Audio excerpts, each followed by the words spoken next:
এবছর হজে যাবেন ৮৭,১০০ জন। তাদের মধ্যে ৫,২০০ জন যাবেন সরকারি ব্যবস্থাপনায়, বাকি ৮১,৯০০ হজযাত্রী যাবেন বেসরকারি ব্যবস্থাপনায়। সোমবার সকালে রাজধানীর খিলক্ষেতে হোটেল লা মেরিডিয়ানে সৌদির ১১ সদস্যের প্রতিনিধি দলের সঙ্গে দ্বিপাক্ষিক বৈঠকে মুসল্লিদের হজযাত্রা সহজ করতে আলোচনা করেন পাসপোর্ট অধিদপ্তর ও ধর্ম মন্ত্রণালয়ের প্রতিনিধি দল।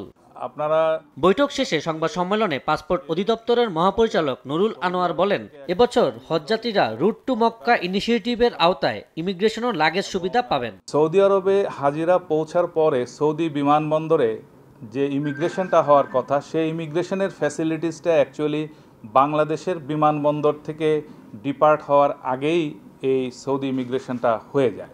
তো ওটা একটা সুবিধা পায় আমাদের হাজিরা।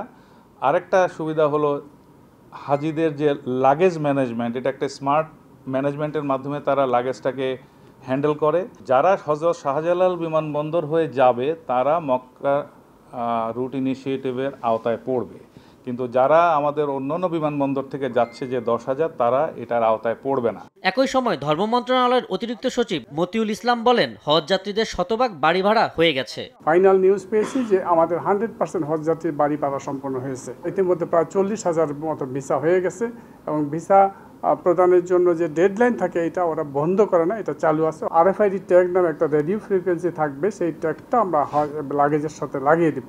এটা বিভিন্ন জায়গায় রিডার থাকবে, স্ক্যানার থাকবে, হয়ে যাবে। ফলে কোনো লাগেজ হারালে কোনো বা ডিসপ্লেস হলে কোথা থেকে হলো সেটা বোঝা যাবে, উদ্ধার করা সহজ হবে। চলতি বছর হযরত শাহজালাল আন্তর্জাতিক বিমানবন্দর থেকে হজের প্রথম ফ্লাইট ছেড়ে যাবে ২৯ এপ্রিল। এটা একটা দ্বিপাক্ষিক। আবু সাইদ নিশান, সময় সংবাদ, ঢাকা।